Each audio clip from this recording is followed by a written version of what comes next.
ഇന്ന് നമുക്ക് അവിൽ മിൽക്ക് ചെയ്യാം. വളരെ ടേസ്റ്റി ആയിട്ടുള്ള വളരെ കുറച്ച് ഇൻഗ്രീഡിയൻസ് മാത്രം ആവശ്യമുള്ള അവിൽ മിൽക്ക്. ഇതിന് ഞാനിവിടെ നല്ലൊരു ഗ്ലാസ് എടുത്തിട്ടുണ്ട്. അതിലേക്ക് 2 മൈസൂർ പൂവൻ അല്ലെങ്കിൽ പാളയംകോടൻ എന്ന് പറയുന്ന 2 പഴമാണ് എടുത്തിരിക്കുന്നത്. അത് ചെറുതായി അരിഞ്ഞ് ഗ്ലാസ്സിലേക്ക് ഇട്ട് കൊടുക്കാം. ഇനി അതിലേക്ക് ഞാനൊരു 1.5 ടേബിൾ സ്പൂൺ പഞ്ചസാര ചേർക്കുന്നുണ്ട്.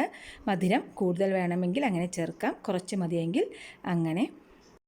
ഇനി ഇതൊരു സ്പൂണോ അല്ലെങ്കിൽ ഫോർക്ക് ഉപയോഗിച്ച് നല്ലപോലെ ഒന്ന് കുത്തി ഉടച്ചെടുക്കണം. പഴമായതുകൊണ്ട് വേഗം ഉടഞ്ഞു വരും. ഈ പാകം മതി.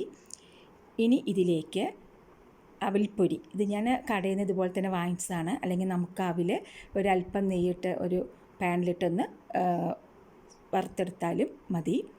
ഇത് ഞാൻ കടയിൽ നിന്ന് വാങ്ങിച്ചതാണ്. അതൊരു 2 ടീസ്പൂൺ ആദ്യം ഒന്ന് ചേർത്ത് കൊടുക്കുന്നുണ്ട്.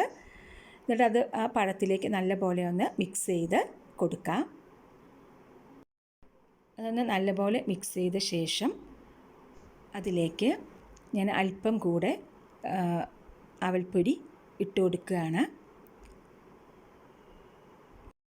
ഇതിലേക്ക് ഒഴിച്ചു കൊടുക്കേണ്ടത് തണുത്ത പാലാണ്. ഇത് ഞാൻ പാക്കറ്റ് പാല്, കട്ടിയുള്ള പാല്, മിൽമ പാല് കാച്ചി അത് ഫ്രീസറിൽ വെച്ച് ഒരുവിധം കട്ടയാക്കിയ ശേഷം അത് മിക്സിയിൽ അടിച്ച് എടുത്തതാണ്. നല്ല തണുത്ത പാലാണെങ്കിലാണ് അതൊന്നുകൂടെ നല്ല ടേസ്റ്റ് ഉണ്ടാവുക.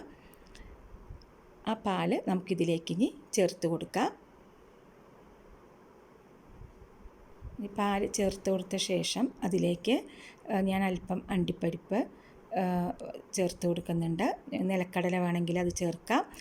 ചിലർ ബൂസ്റ്റ്, ബോൺവിറ്റ അതൊക്കെ ചേർക്കുന്നുണ്ട്. ഞാൻ ഇവിടെ അതൊന്നും ചേർക്കുന്നില്ല. ഒരു സ്കൂപ്പ് വാനില ഐസ്ക്രീം കൂടെ ചേർത്ത് കൊടുക്കുകയാണ്. ഇതൊക്കെ ഓപ്ഷണലാണ്. ഇതിന് ഒരു ഭംഗിക്കായിട്ട് ഞാൻ അല്പം സ്പ്രിങ്കിൾസ് കൂടെ ഒന്ന് വെതറി കൊടുക്കുകയാണ്. നമ്മുടെ സ്വാദിഷ്ടമായ അവിൽ മിൽക്ക് തയ്യാറായി.